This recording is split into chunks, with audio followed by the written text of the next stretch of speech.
में बड़ी विशिष्ट बात बताई गई। देखो, सदन जी का जो जन्म है, इसी से हमें ये पता चलता है कि भगवान केवल भाव देखते हैं। सदन कसाई ताकि नीकी कसियाई, जैसे बाराबानी सोने की कसौटी कसियाई है। जीव को न बध करें ए पे कुलाचार ढरें, बेचे मांस लाए प्रीति हरि सो लगाई है। गंडकी को सुत बिन जाने तासों तोल्यो करे, भरे दृग साधु आनि पूजे पे न भाई है। कही निशि सुपने में वाही ठोर मुंह को देवो, सुनो गुण गान रीझो ही की सच्चाई है। सदन जी का जन्म कहां हुआ? कसाई कुल में, जहां पशुओं का वध करना एक स्वाभाविक वृत्ति है। निंदनीय किसी भी जीव की हिंसा करना निंदनीय कार्य है। देखो, पर कभी कभी ऐसे महापुरुषों का प्रभाव प्रकाशित होता है कि कुल कर्म छू भी नहीं सकते। सदन जी जैसे स्वर्ण कसौटी पे कसा जाए तो खरा निकले, ऐसे खरे महाभागवत थे। उनके हृदय में एक बार कुछ रिश्ते नातेदार आए, बच्चे ही थे, तो पिता एक छोटा बछड़ा लाए थे। वहां तो कटते ही रहते थे। पिता ने कहा कि ज्यादा तो इसमें मांस नहीं, इसकी टांगों में मांस से पहले तो फिर अपने अतिथि का स्वागत करते हैं। सदन जी ने जब सुना उसके पास गए तो लिपट कर रोए। बच्चे थे, बछड़े से, ऐसा ऐसा मेरे पिताजी कह रहे हैं तुम्हें काटा जाएगा, और ऐसे दुलार कर रहे थे। बछड़े के भी देखा आंसू निकल रहे। हर जीव को पता है, कष्ट का पता होता है। तो उसने कहा, एक भागवतिक महापुरुष का जीवन बदलना है, इसलिए मानो बछड़े ने कहा कि तुम अपने पिताजी से कह दो, उचित तो यह है कि पहले मेरी गर्दन काटे। तो सदन जी ने कहा, ऐसा क्यों? बोले, क्योंकि मैं पूर्व में ऐसा था, तुम्हारे पिताजी पशु थे और मैंने इनकी गर्दन उड़ाई है, तो मैं अब पशु बना हूं, इनसे कह दो तुम्हें गर्दन ही काटनी चाहिए, पहले जिंदा टांग मत काटो, मैंने तुम्हें इतना कष्ट पूर्व में नहीं दिया था, सीधे गर्दन काटी थी। इसका मतलब जो कर्म किया जाता है उसका फल मिलता है पक्का। मैंने पूर्व में तुम्हारे पिता की गर्दन काटी थी इस जन्म में, इसीलिए मुझे पशु बनना पड़ा, और तुम्हारे ही पिता मेरी गर्दन काटेंगे पक्का, तुम रोक नहीं सकते, क्योंकि वो विधान है। पर वो पहले टांग ना काटे, पहले गर्दन काटे। अब ये घटना उनको बहुत छुई। जीव को अपने कर्म का फल भोगना पड़ता है जन्म जन्मांतरों में। बच्चे ही थे, कुछ संत मंडली जा रही, यही है मत की रति गति भूति भलाई, जब जे जतन जहां जे पाई, सो जानो सत्संग प्रभाव। सत्संग का एक अमोघ प्रवाह होता है। वो संतों के सामने गए, चरणों में लौट गए, बालक थे। संत जनों ने, उठो उठो बच्चे, तो रोते हुए बोले कि हर कर्म का फल जीव को भोगना पड़ता है, कोई ऐसा साधन है जिससे कर्म का फल ना भोगना पड़े और जीवन मुक्त हो जाए, जीव मुक्त हो जाए? उनका भगवान का निरंतर नाम रटना। श्री हरि हरि नाम निरंतर रटे और स्वयं किसी जीव को कष्ट ना दे और संतों का संग करता रहे तो जीवन मुक्त हो जाएगा। बस छोटे से बालक सदन जी में बात बैठ गई। बस अंदर शुरू कर दिया, हरि श्री हरि श्री हरि श्री हरि। संतों की बात मान ले तो परम पद जेब में है। अब पिताजी जब तक रहे तब तक वो वध करते रहे, जीवों का, लेकिन सदन जी ने कभी कभी किसी का वध नहीं किया। वो कुल परंपरागत मांस खरीद लाते और उसी को मुनाफा करके बेचते और परिवार का पोषण करने लगे। एक दिन ये रास्ते में आ रहे थे तो किसी साधु का बटुआ ढीला होगा तो शालिग्राम भगवान गिर पड़े थे। इन्होंने उठाया कि अच्छा चमकता हुआ कोई पत्थर है, तो शालिग्राम भगवान को लाए तो उन्होंने अंदाज में कि आधा 1 किलो के वजन का काम तो करेंगे, तराजू में रख दिया। हरि श्री हरि श्री हरि श्री हरि, हर समय नाम जपना, ये तो बचपन से शुरू था संतों की कृपा से, और भगवान से अंदर से समर्पण था। ये नहीं जानते थे कि शालिग्राम भगवान है, देखा ही नहीं था कभी भगवान के शालिग्राम रूप को। अब जैसे कोई कहता कि 5 किलो दो तो 5 किलो शालिग्राम बन जाते, 2 किलो तो 2 किलो दो। अब तो बहुत बढ़िया काम की बाट बदलने की जरूरत नहीं, एक ही बाट में जितना मांगो उतना दे दें और ठीक वजन उतना ही होता, कभी किसी को संशय नहीं हुआ। एक दिन वो संत समागम करते ही थे तो एक संत भगवान आए। कोई इनके यहां ये भेद नहीं मानता था कि ये अमुक कुल की, क्योंकि इतने महाभागवत थे। संतों के चरणामृत लेना, उनके पास बैठकर सत्संग करना, तो संत जन इनके यहां आकर के बैठते थे, इनके यहां आकर के थोड़ी देर भगवत चर्चा, बड़े उच्च कोटि के भाव सदन जी के प्रकाशित थे। तो एक संत भगवान ने देखा कि ये तो बड़े सिद्ध शालिग्राम हैं, इनमें तो चक्र का चिन्ह भी है और ये इससे मांस तोलते हैं। अश्रुपात होने लगे संत जी के कि ऐसा अनर्थ करते हो तुम, भगवान के भक्त हो। संत जी ने सदन जी से बताया कि ये जानते हो तुम्हारे बांट नहीं है, स्वयं शालिग्राम भगवान है, और इतना घृणित कार्य कि तुम इनसे एक तरफ मांस और एक तरफ शालिग्राम। बड़ी बड़ी उनको व्यथा हुई। सदन जी ने कहा मुझे कुछ पता नहीं, मैं नहीं जानता, मेरे लिए तो ये बहुत सिद्ध बांट है, मैं जितना ग्राहक मांगता है उतना ही, आधा किलो तो आधा किलो, 5 किलो तो 5 किलो बन जाते हैं। आप देखो अपने कुल कर्म को कर रहे हैं और नाम जप कर रहे हैं और संतों की कृपा है। तो देखो अचानक रास्ते में भगवान शालिग्राम जी मिले थे। उन्होंने कहा अगर ये भगवान है तो आप ले लो, हम तो सेवा पूजा कुछ जानते नहीं, आप इनको ले जाओ। संत जी ले गए और देखो ये हृदय में बैठा लीजिए, संत मिले मतलब आखिरी जन्म हमारा है। विश्वास अगर कर ले, पक्का समझ लीजिए ये तुम्हारा विश्वास काम करेगा। निमज्जोन्मज्जताम घोरे भवाब्धौ परमायनम संतो ब्रह्मविदा शांता निर्दडे वापसु मज्जताम। इस घोर संसार सागर में जो हम डूब रहे हैं, तो भगवान भेजते हैं ब्रह्मवेत्ता संत महापुरुष का समागम, और जहां संत मिले तो आखिरी जन्म समझो इस संसार समुद्र से पार होने के लिए सुदृढ़ नौका संत समागम है। भव सागर कहा नाव शुद्ध संतन के चरण, तुलसीदास प्रयास बिनु मिलहि राम दुख हरन। संतों के चरणों का सानिध्य मिला तो देखो सदन जी हरिनाम जपने लगे, सदन जी के हृदय में संतों की प्रति प्रियता बढ़ी, शालिग्राम भगवान मिल, सब बानक बन जाता है। अब संत जी शालिग्राम भगवान को ले गए, एकांत में जाकर के भगवान का पंचामृत से अभिषेक किया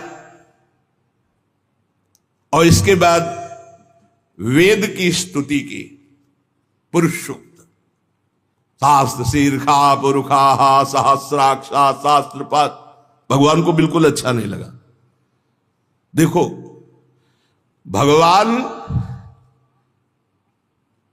प्रीति चाहते हैं, सिद्धांत एक अलग होता है। इसीलिए कल हम ऊपर कुछ साधकों से कह रहे थे कि किसी भी साधक को ठाकुर जी में जिस रूप में आसक्ति हो उसको ठेस नहीं पहुंचानी चाहिए, क्योंकि पता नहीं कितना आसक्त हो आप देख करके अच्छा चलो, ऐसे नहीं कभी वही ओहो धन्य भाग, कितने सुंदर आपके ठाकुर जी है, बहुत सुंदर, आप खूब प्यार कीजिए, क्योंकि पता नहीं वो कितनी गहराई से प्यार कर रहा है आप, तो उसका हृदय बहुत दुखी हो जाएगा। भक्त का हृदय दुखी हुआ तो आपकी उपासना में फर्क पड़ जाएगा।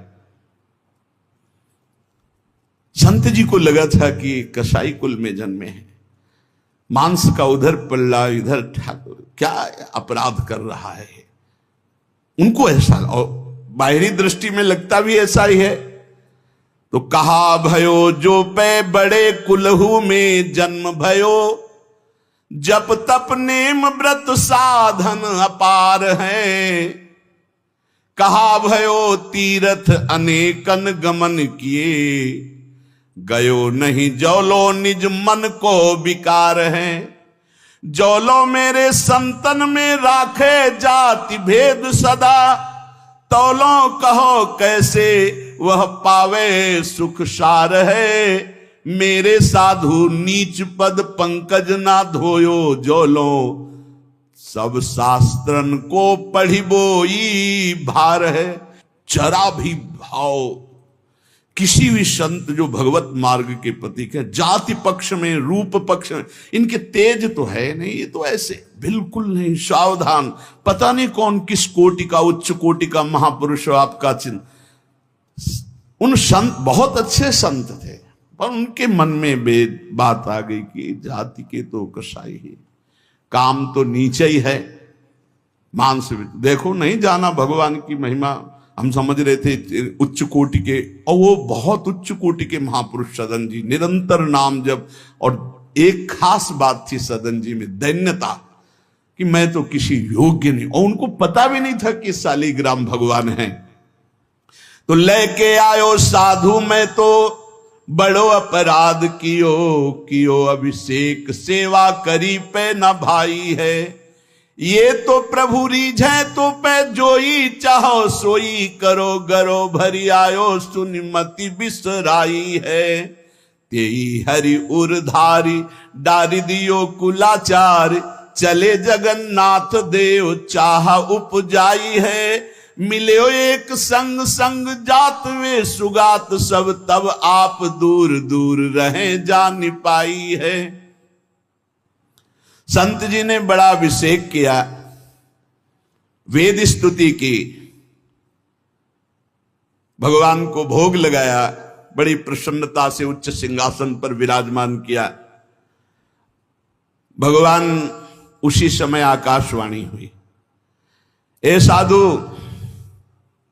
मुझे ये तुम्हारी वेद स्तुति बिल्कुल पसंद नहीं, तुम्हारा ये पंचामृत स्नान भोग ये सब, तुम मेरे भक्त पर नीच बुद्धि करके मुझे लाए हो ना, ये मुझे तुम क्या समझते हो? वेद मेरी श्वासों से ही तो प्रकट हुए हैं। वेद क्या है? भगवान की श्वासों से वेद का प्रादुर्भाव हुआ है। सो हरि पढ़े ये अचरज भारी, चारों वेद भगवान के श्वासों से प्रकट हुए।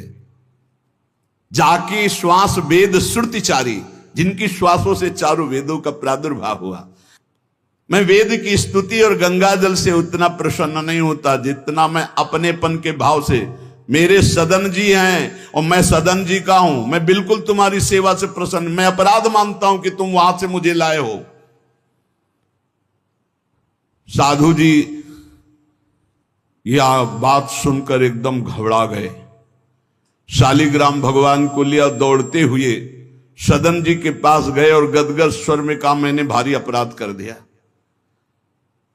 ठाकुर जी को अप्रसन्न कर दिया। मैंने आपके प्रति भाव किया कि आप कसाई कुल में आपका अधिकार ठाकुर का नहीं है, इसलिए आप ठाकुर जी को नहीं जानते हो, आप ऐसा ये लो। ठाकुर जी अप्रसन्न हो गए हमसे, हमने तो पंचामृत से गंगा जल से सब अभिषेक किया, पुरुष सूक्त का पाठ किया, ले ये श्री ठाकुर जी को आप स्वीकार करो। विधि पूर्वक सेवा से ठाकुर जी प्रसन्न नहीं हुए, अपनेपन से। ठाकुर जी को सबसे ज्यादा अपनापन, प्रेम भाव। सदन जी शालिग्राम भगवान को अब जो देख रहे हैं वो दूसरा भाव है।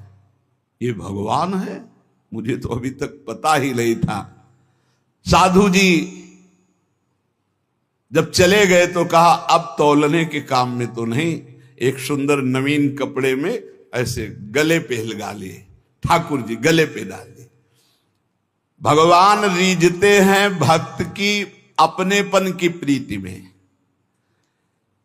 जो चाहे वो प्राप्त कर सकता है, सिर्फ अपनापन प्रभु को चाहिए। हम यही कहते हैं बार बार कि अपनेपन पे कुल्हाड़ मत चलाओ, विश्वास पर कुल्हाड़ मत चलाओ। साधना बने ना बने, लेकिन हमारे माई श्यामा जी को राज पार हो जाओगे, हमारी बात मान लो। श्री जी सिर्फ अपनेपन को देखती, सिर्फ अपनेपन को। अवगुण करे समुद्र सम गणत ना अपनो जान, राय के संभजन को मानत मेरु समान। श्री सदन जी ने निज हृदय से लगाया और आंसू बहने लगे कि प्रभु मुझे तो आपका ज्ञान ही नहीं कि आप भगवान हो। आंसुओं से अभिषेक हो रहा। नाथ अभी तक तो मैं आपको जानता नहीं था, बड़ा अपराध हुआ, लेकिन आज मैं, जब आप हमें इतना प्यार करते हैं, जब साधु ने बताया कि मुझे भगवान ने कहा है कि मैं जितना सदन जी को प्यार करता हूं, उनकी मैं भावना से प्रसन्न, तुम्हारी सेवा से नहीं, उनको अद्भुत वैराग्य हो गया। बोले आज के बाद घर परिवार में ही नहीं रुकूंगा, अब केवल भगवान का होकर वैराग्य भाव से जीवन भगवान को समर्पित करता हूं। शालिग्राम जी गले में टांगे और कहा पहली यात्रा जगन्नाथपुरी, पहले जगन्नाथ जी के दर्शन करूंगा जाकर, पूरा जीवन अब भगवान के लिए। भगवान देखो कैसे कृपा करते। बचपन में संतों से उपदेश मिला, नाम जब शुरू किया, ऐसे उच्च कोटि के महात्मा के ऐसा कार्य करने पर भी सब संत उनके यहां जाते थे, और उसका परिणाम हुआ कि घोर वैराग्य युक्त होकर भगवान के अनुराग में घर से चल दिए। श्री सदन जी कुटुंब परिवार कुल व्यापार सब छोड़कर जगन्नाथ जी के दर्शन के लिए चले। कुछ दूर चलने पर यात्रियों का समुदाय दिखाई दिया जो जगन्नाथपुरी जा रहे थे, तो उनके संग हो गए। जब उन लोगों ने कुछ ने पहचान कर ली कि अरे तो कसाई कुल के हैं, और तो सब दूर दूर छूना भी नहीं चाहते थे। यही बहुत बड़ी चूक हो जाती है। जो भगवान को समर्पित हो जाए उसमें कभी जाति पक्ष ना देखे, नहीं, बहुत बड़ी हानि हो जाती है। राजसूय यज्ञ में स्वपच वाल्मीकि को आदर सहित पवाकर पूर्ण यज्ञ करवाई भगवान ने। ये बात ध्यान रखना है, अपने जात अभिमान में आकर कभी किसी भक्त का अपमान न कर दे कि वो नीच कुल का है, ऐसा कुछ। जब ये देखा सदन जी ने कि ये लोग घृणा करते हैं हमसे, तो खुद अलग हो गए। सदन जी बड़े पुलकित है कि आज जगन्नाथ जी के दर्शन होंगे। एक जगह देखा गौएं पानी पीने के लिए लालायित हैं, तो एक आदमी बाल्टी से पानी निकाल तो गौओं को डंडा मारने लगा। सदन जी ने कहा क्यों, पानी क्यों नहीं पीने देते? तो बोले इतना गहरा कुआं है, घसीटने से हमारे हाथ दर्द होते, अपने घर के लिए ले जाएंगे कि इनको पिलाएंगे? तो उनका अगर आप कृपा करें कुछ समय हमें दे दें बाल्टी और मैं भरूं। तो बोले मुझे फिर कोई परेशानी नहीं। भर भर करके 2500 गाय थी, सबको पानी पिलाया। शाम हो गई, पानी खींचने में पिलाने में समय लगा, तो उन्होंने सोचा गांव में भिक्षा मांग लेते हैं और आज रात्रि कहीं एकांतवास कर लेते हैं, सुबह जगन्नाथ जी के दर्शन करेंगे।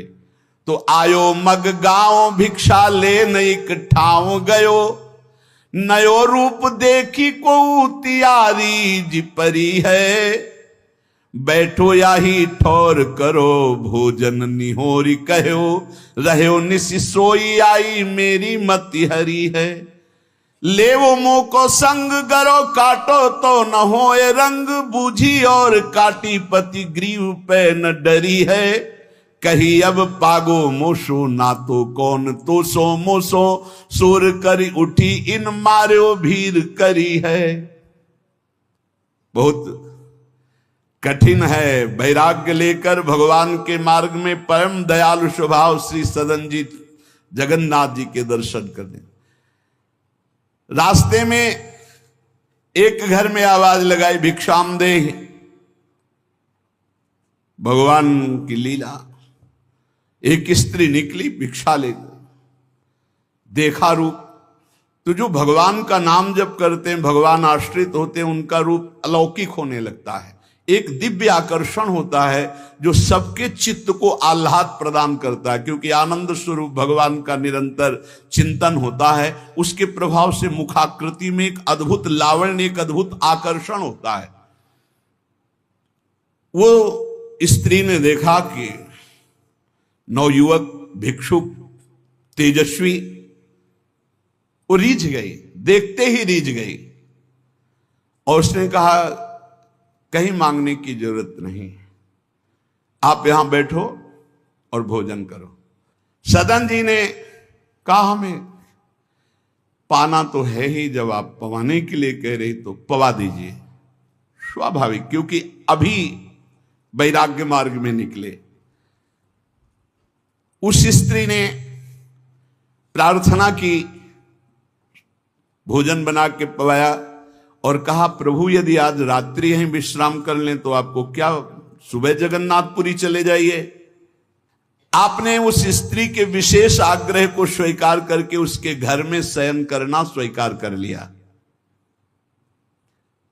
जब उसके पति सो गए तो रात्रि में उठ करके आई और आपके पास आकर बोली कि मैं आपको देख करके काम से पीड़ित हो चुकी हूं, अतः आप मुझे स्वीकार कीजिए और मैं सदा सदा के लिए आपके साथ के लिए चल दूंगी। सदन जी ने कहा यदि तू मेरा गला भी काट डाले तो भी मैं तुझे स्पर्श नहीं कर सकता, क्योंकि तेरा पति है।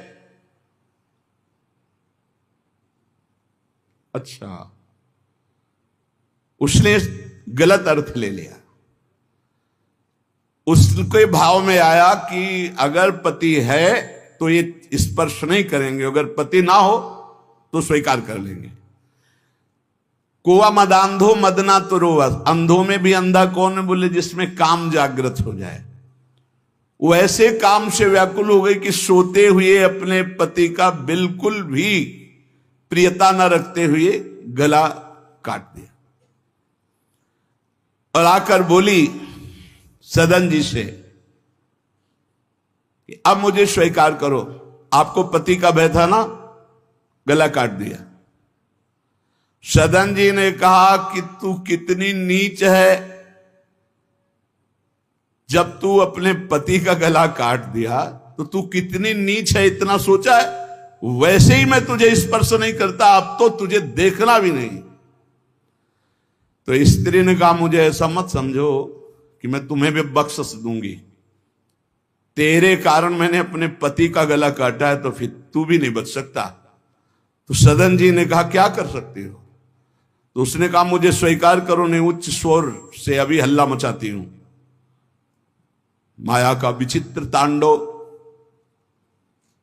और मैं जोर जोर से सबको कहूंगी कि ये मेरे साथ गलत करना चाहता था, मैंने रोका, मेरे पति ने रोका, मेरे पति का गला इसने काट दिया, इसलिए अभी कहती हूं मैं आजीवन तुम्हारे साथ रहूंगी, मुझे ले चलो।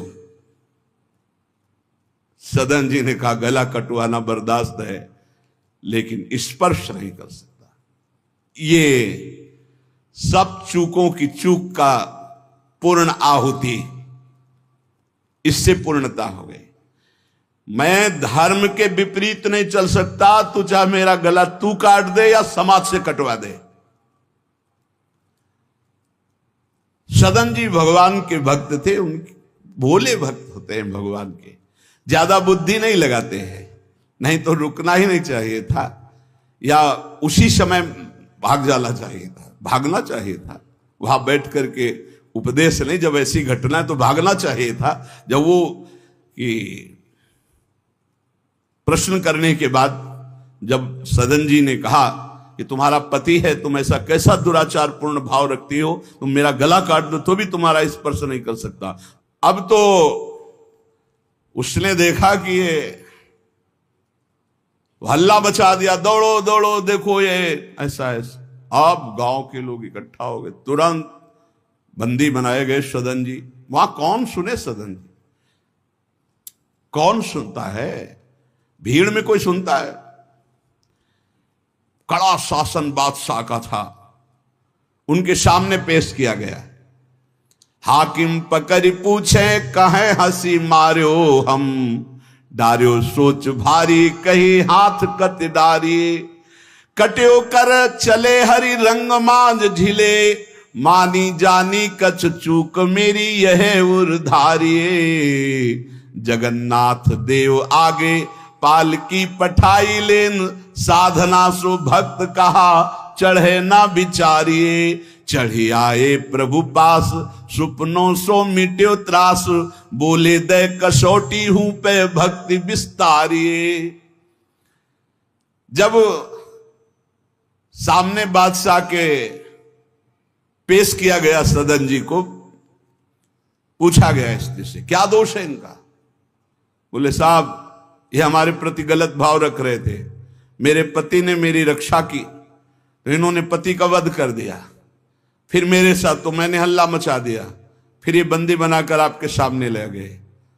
सदन जी से पूछा तो हंस दिया, उस स्त्री की तरफ देख के हंस दिया कि भगवान क्या लीला करना चाहते हो।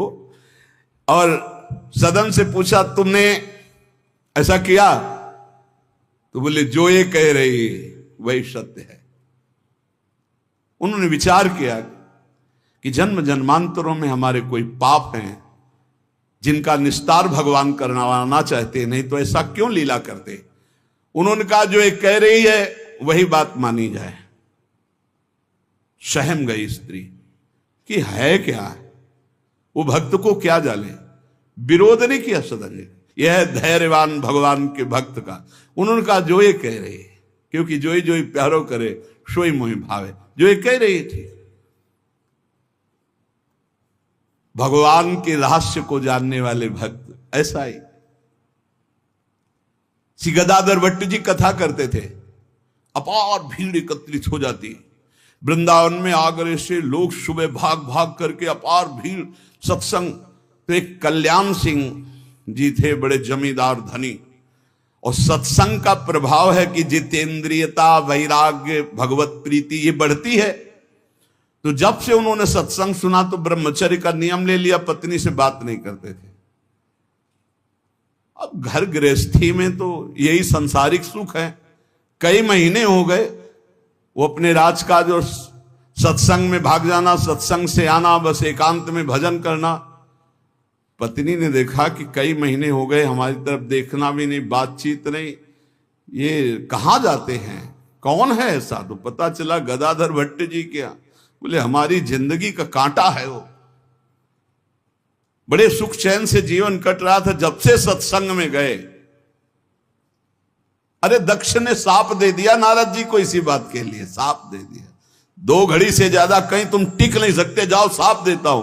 तो नारद जी ने कहा 24 दूनी 48 मिनट में तो हम बड़ा काम कर लेंगे, तुम साप दे दो कोई बात नहीं।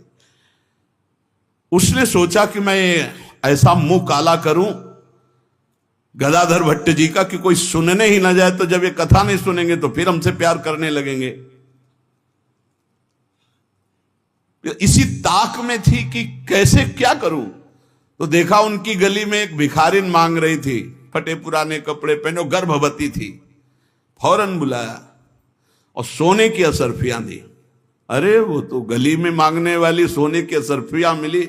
अरे मालकिन तो उनका एक काम है, जितना तू धन कहेगी तुम्हारे परिवार वालों को दूंगी, बस एक काम कर, तू जा करके कथावाचक, जहां मेरे पति कथा सुनने जाते हैं उनका नाम गदाधर भट्ट है, वहां जाके बीच सभा में कह दो कि वैसे तो रोज आते थे और जब से ये हो गया तब से आ नहीं रहे, इसका पालन पोषण कौन करेगा। बस वो समझ गई थी इतने में सब भक्तों की श्रद्धा खत्म हो जाएगी। गली गली मांगने वाली उसको इतना स्वर्ण मुद्रा मिल गई, वो फूली हुई गई और कहा पंडित जी पूरी सभा ऐसे लगी थी, नजदीक जाके जब ये नहीं रहा था तब रोज आते थे, जब से गर्भ रह गया तो आना ही बंद कर दिया, इसका पालन कौन करेगा? बोले बैठो बैठो, बहुत दिनों में आए, बैठो, जिसने गर्भ दिया वही इसका पालन भी करेगा, तुम चिंता क्यों करती हो? खुश खुश शुरू हो गई कि यार ऐसा बड़े त्याग वैराग्य, बड़े उच्च कोटि के महापुरुष गदाधर भट्ट जी बड़े त्याग वैराग्य की बातें करते हो, ये हालत है पीछे की। अरे कुछ लोग कहने लगे हम तो कहते ही थे, शोरगुल शुरू हो गया। और कुछ भक्त थे जो प्राण समर्पित किए थे, उन्होंने कहा ऐसा नहीं हो सकता, ऐसा कदापि नहीं हो सकता, कोई षड्यंत्र रचा जा रहा है।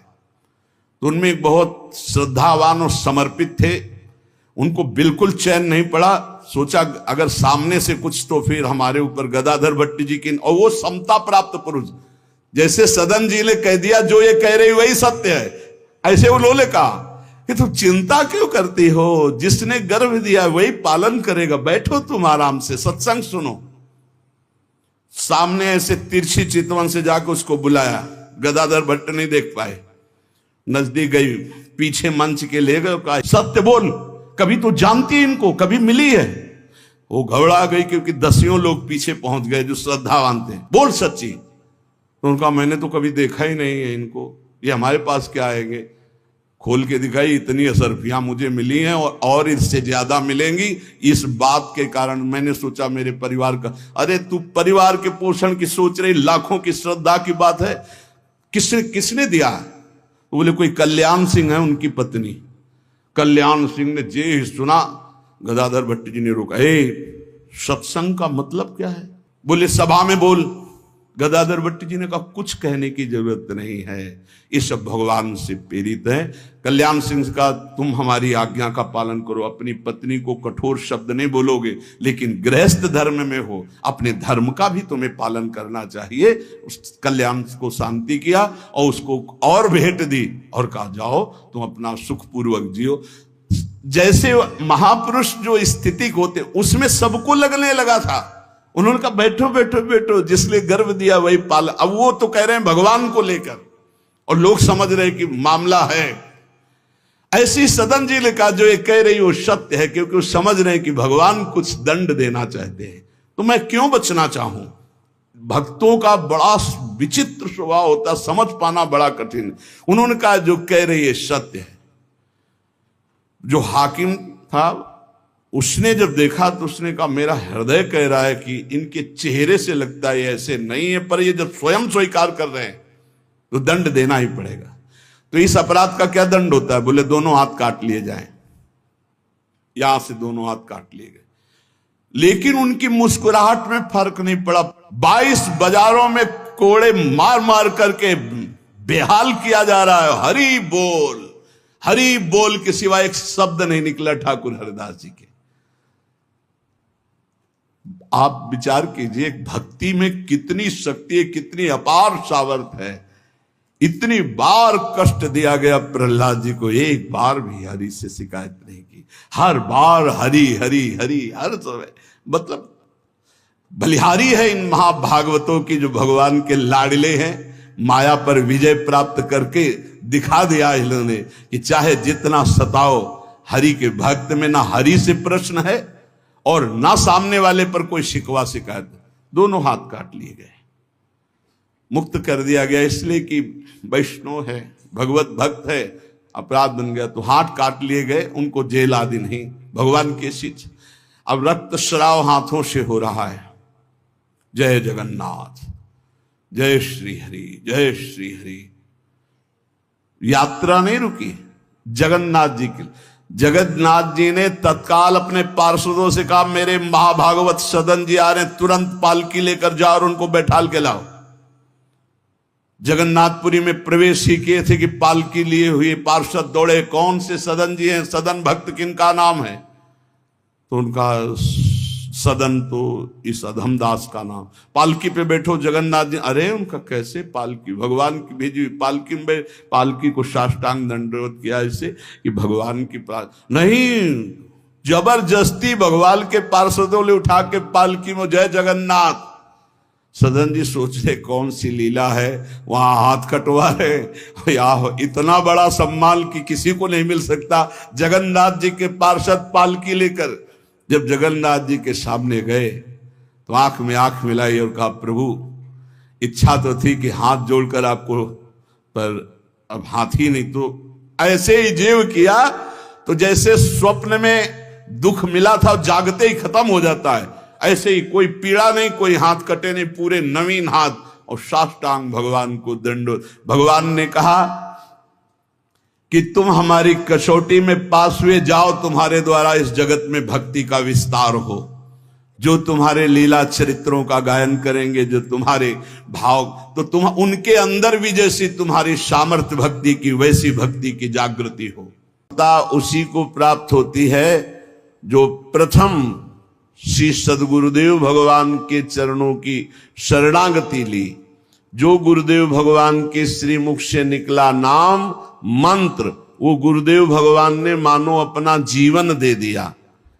ऐसे गुरुदेव भगवान की आराधना करे, उन्हें श्यामा श्याम से अधिक भाव माने, जिनके जाने जानिए युगल चंद सुकुमार, जिनकी पहचान कराने से श्यामा श्याम के नाम रूप लीला धाम का परिचय मिला, उनको श्यामा श्याम से भी अधिक मानना है।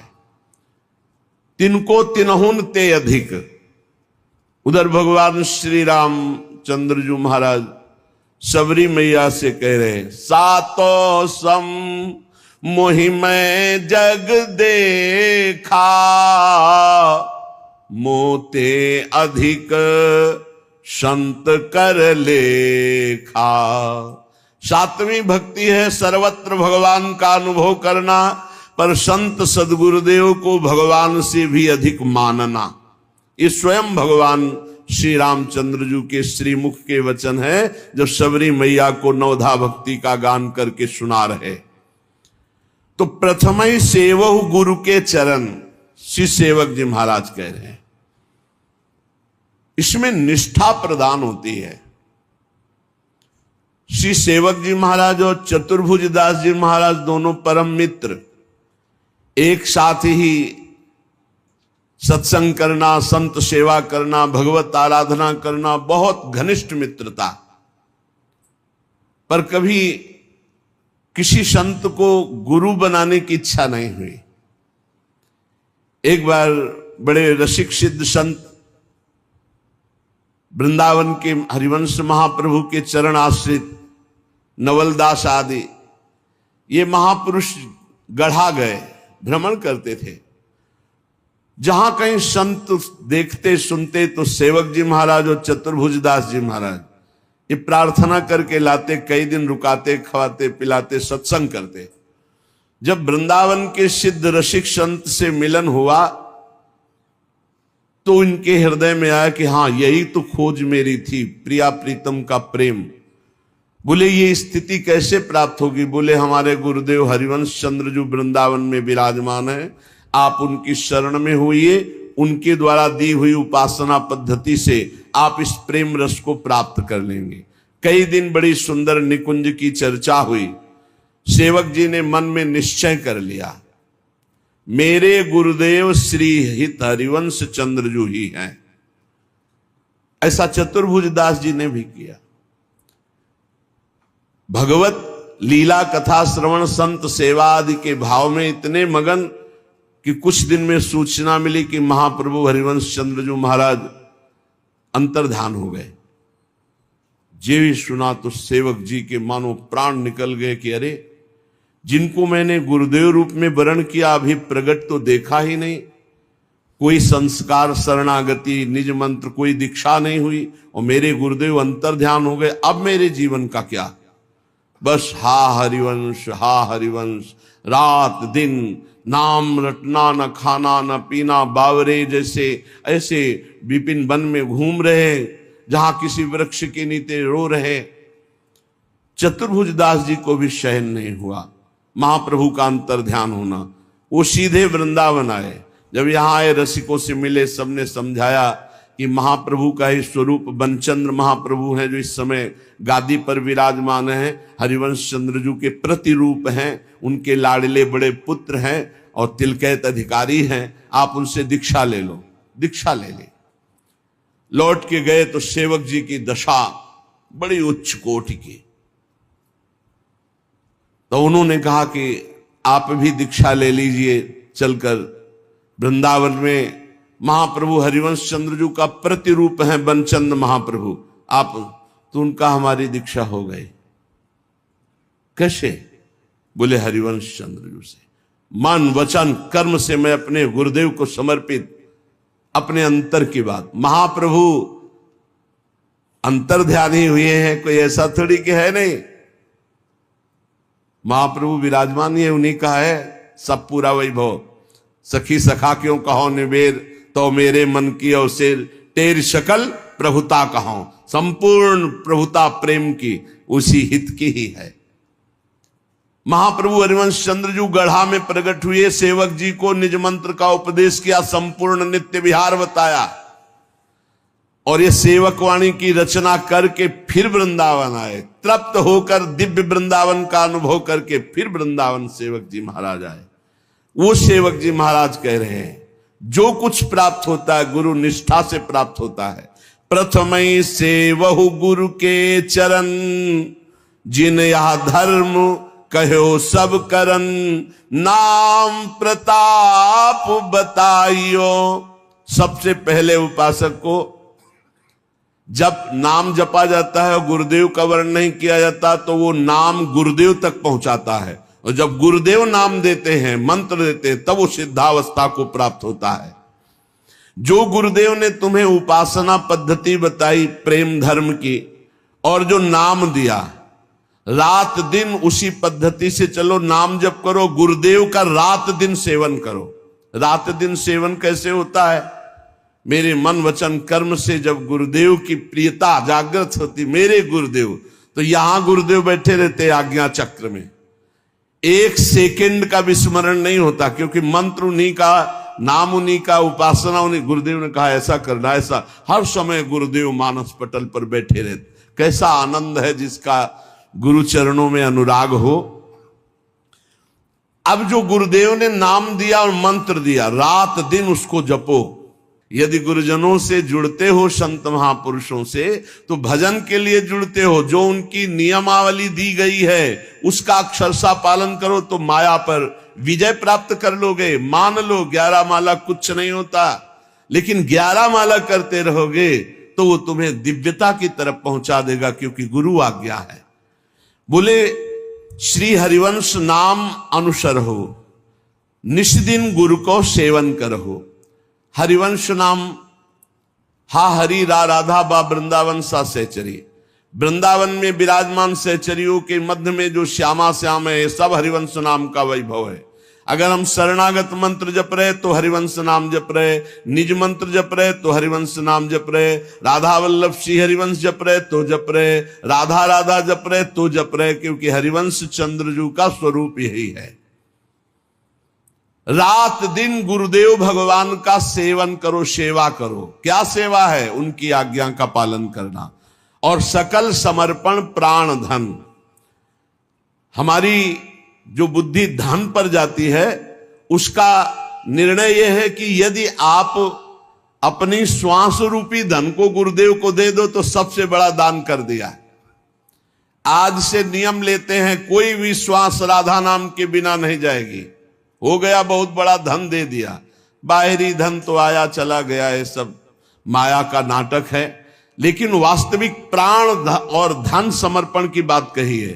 बोले सकल समर्पण प्राण धन, संपूर्ण प्राण का समर्पण आज से नियम लेता हूं, हर श्वास गुरुदेव की। ये है श्वास श्वास नाम जपे दुविधा रहा न कोई, और सकल समर्पण प्राण धन। ये जो सांसारिक धन अपने परिवार के पोषण में लगाओ, परिवार का पोषण करो, वो भी गुरुदेव का ही परिवार है। नाथ सकल संपदा तुम्हारी, उसकी सेवा में लगाओ। गुरुदेव को धन देना श्वास रूपी धन। ये 1100-2100 दक्षिणा चढ़ा दियो, मनमानी आचरण की ये गुरु भक्ति नहीं है। एक एक श्वास आपकी आज्ञा में जाएगा। राधा राधा राधा और संपूर्ण कर्तव्य कर्म गुरुदेव को समर्पित। मेरा है क्या प्रभु, मैं तो आपका दास हूं, हो गया। सकल समर्पण प्राण धन, जो गुरुदेव को अपना प्राण मानता है, सबसे प्यारे प्राण होते, देह प्राण ते प्रिय कछु नाही, सबसे ज्यादा प्यार होता है प्राणों में। प्राणों की बात बन जाए तो प्रिय से प्रिय का त्याग कर दे।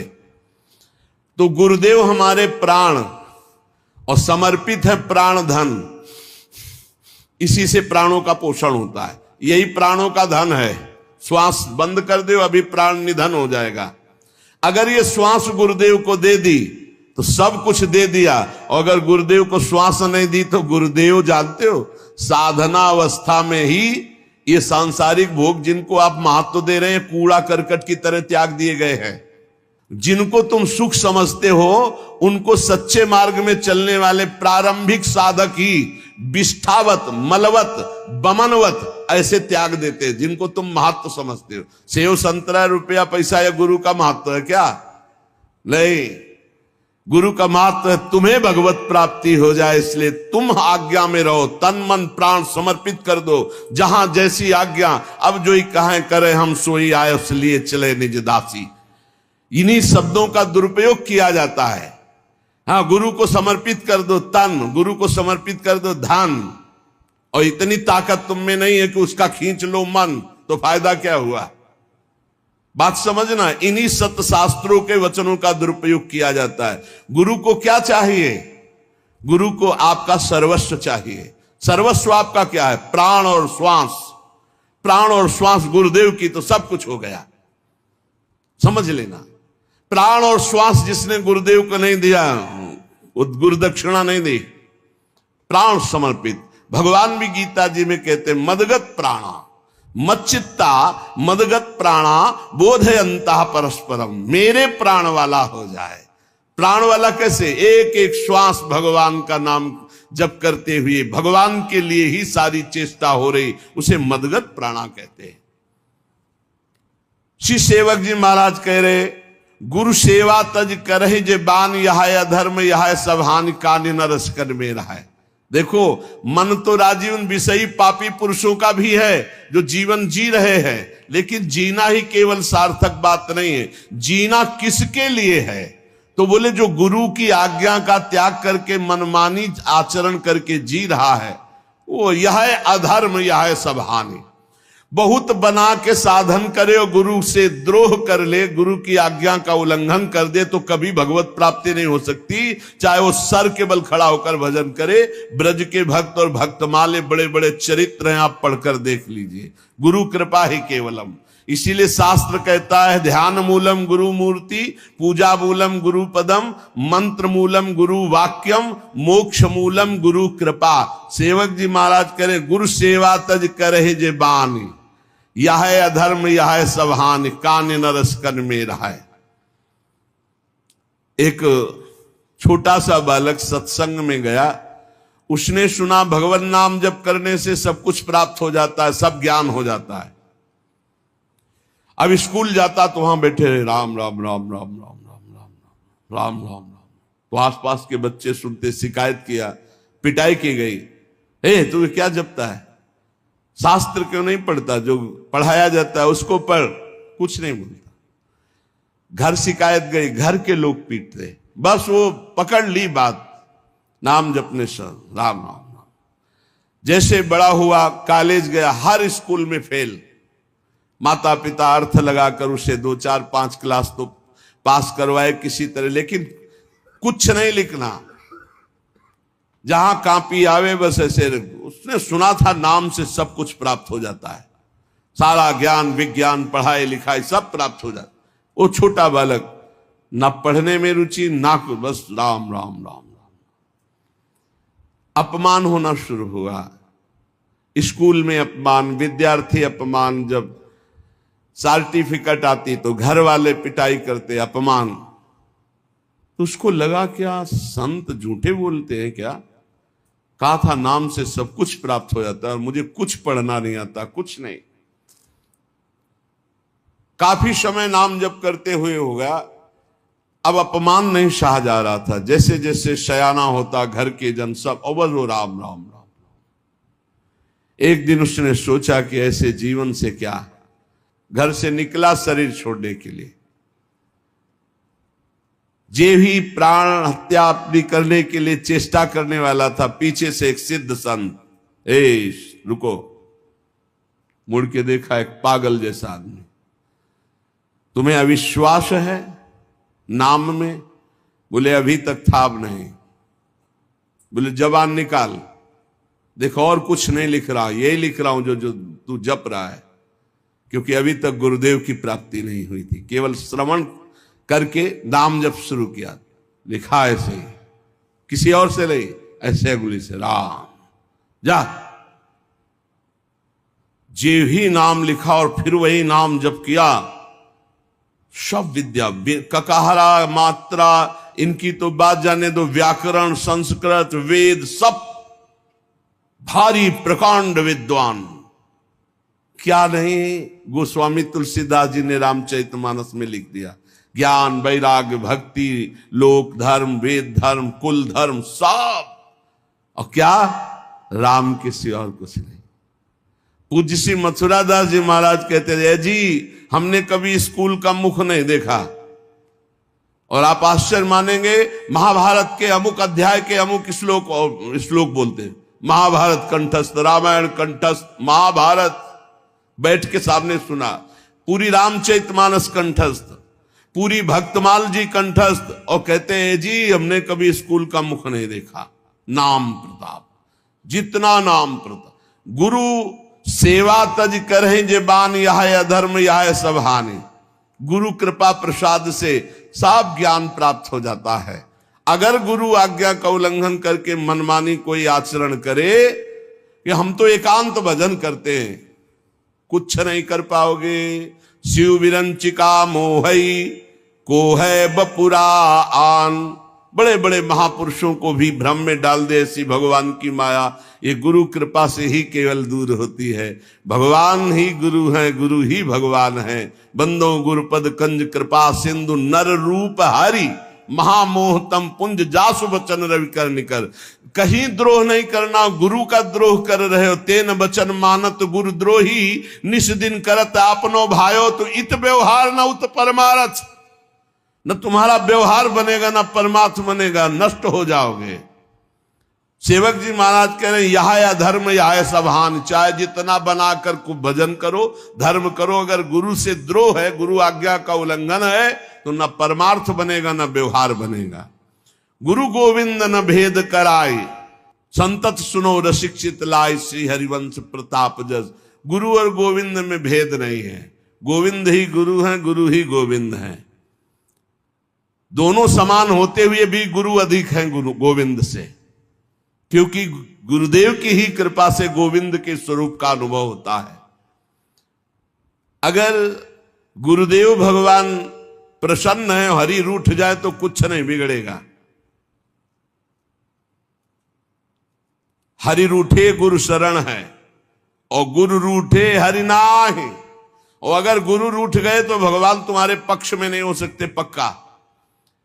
इसीलिए सेवक जी महाराज कह रहे, गुरु उपदेश सुनहु सब धर्म, श्री हरिवंश नाम फल मर्म, भर्म भग्यो बचन सुनत।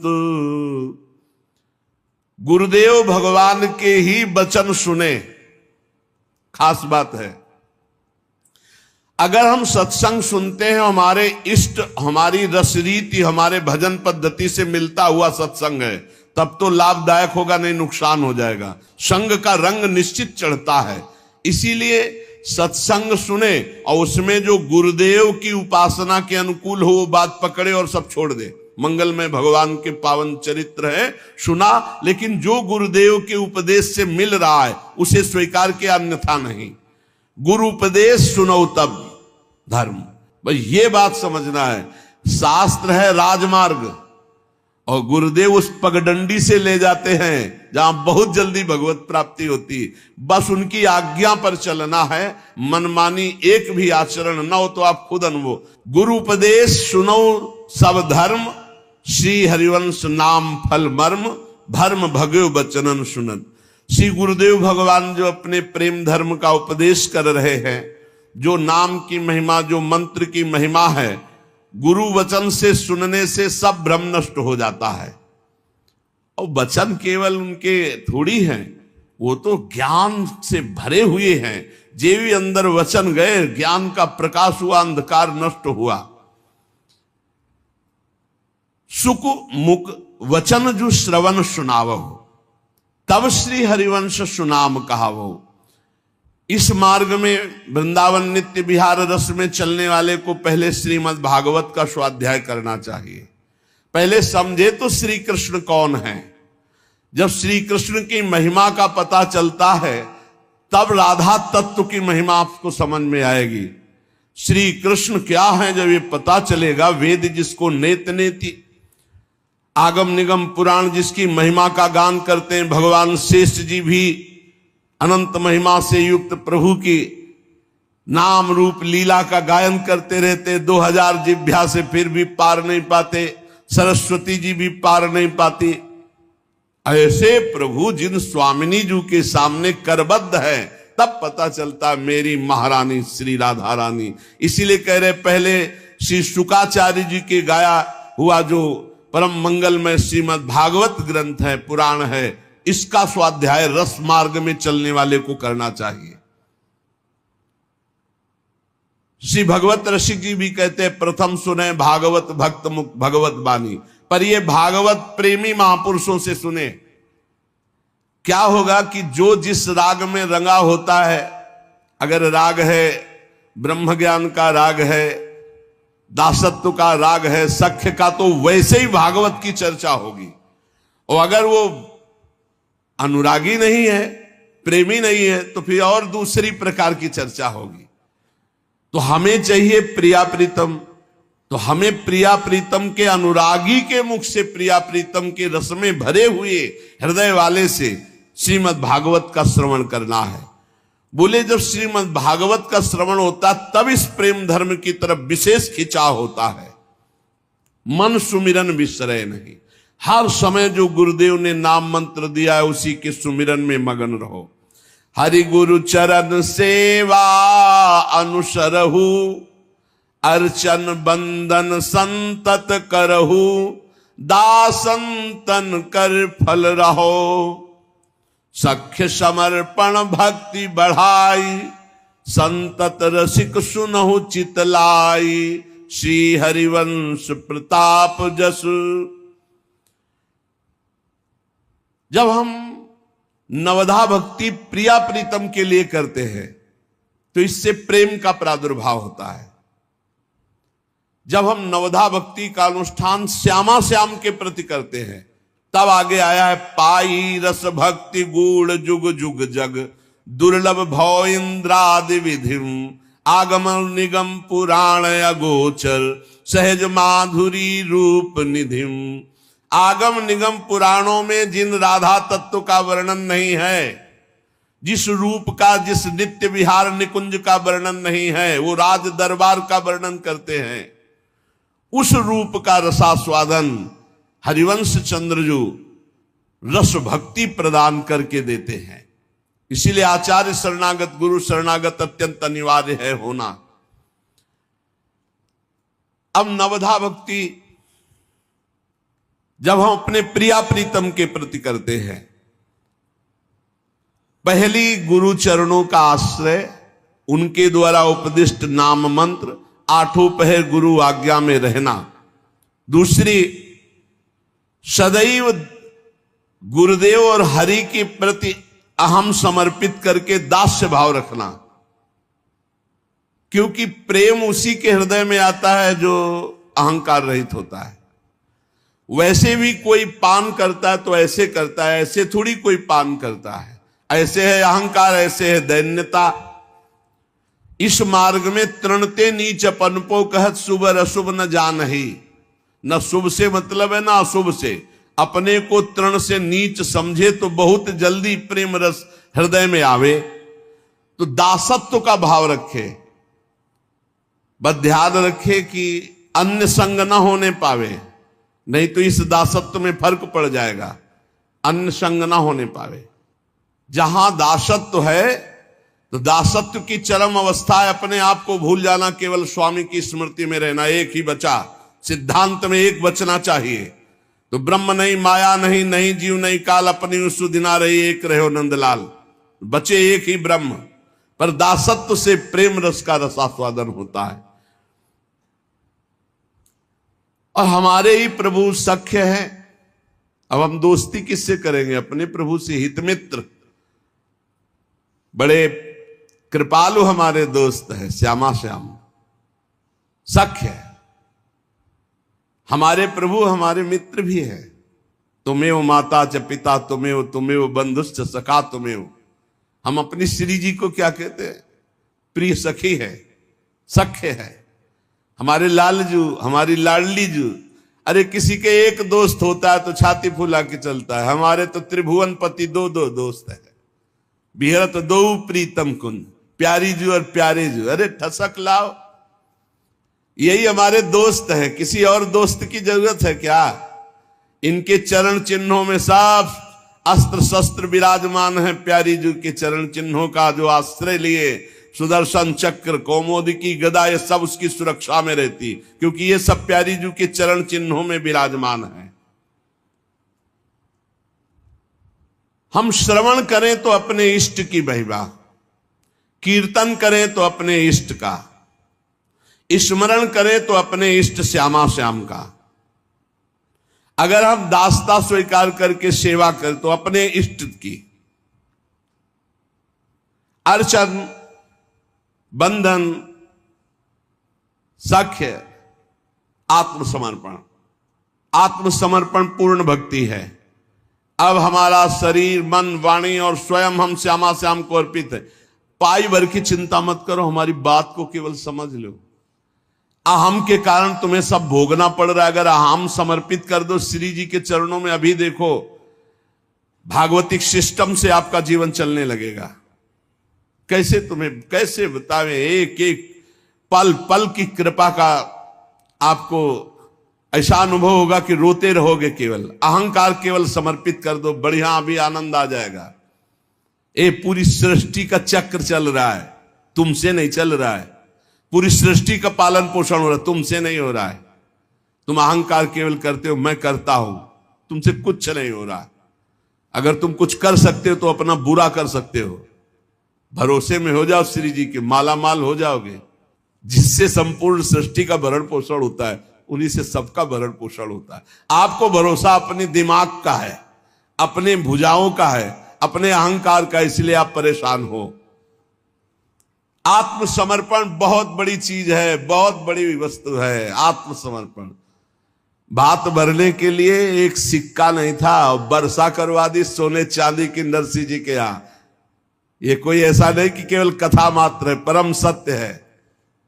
भगवान के भरोसे हो जाओ, मान लो, और जितना कर्तव्य तुम्हें दिया गया उतना तुम करो, फिर देखो कैसा आनंद आता है, कैसा आनंद आता है। ये पूरा कब अभी पूरा भार दे दो, मस्त हो जाओगे। हमारी बात समझ लो। अगर मस्त होना है तो भार श्यामा श्याम के चरणों में समर्पित कर दो। पूरे अनंत ब्रह्मांडों का पालन पोषण कर रहा है, केवल तुम अज्ञान के कारण नहीं जान पा रहे। सच्ची मान लो। अब कैसे बतावे, तुम अज्ञान की धरा में प्रश्न करोगे तो आज से कुछ ना करें। हम कब कह रहे हैं? हम कह रहे हैं राधा राधा बोलो, भरोसे पे हो जाओ, सब बढ़िया हो जाएगा, सब आनंददायक हो जाएगा। निष्कपट विश्वास पूर्वक सर्वतोभावेन इनके हाथ बिक जाना आत्मसमर्पण है। और ये जो इनको बिक गए, अब कैसे तुम्हें बताए। ई परलोक सकल सुख पावत भैया, ई परलोक सकल सुख पावत। कोई बगल से राधे श्याम नहीं बोला जिंदगी में। और जब शरणागति हुई, श्री जी के बल से हुई, साधना के बल से नहीं हुई। पक्का शरणागति जिस मिनट में हुई थी वो हमें मिनट सेकंड याद है। शरणागति का एक सोपान होता है जिसपे केवल प्रभु चढ़ाते हैं, दूसरा नहीं चढ़ सकता। हम लोग तो केवल हाथ उठाकर कहते रहेंगे, वो घसीटते हैं उस सोपान पे। संपूर्ण साधना का फल शरणागति है। तनुवांग मनोभिरमलय सोहम तो वाश्यता। निर्मल भाव से शरीर मन वाणी और स्वयं से शरणागति हो गई, हो गया है। हर समय ऐसी मस्ती रहती, तुम्हें मस्ती को क्या बताएं। क्यों? क्योंकि अब कुछ परवाह ही नहीं रह गई, कल्याण की, मोक्ष की, किसी की, ये कुछ नहीं। यही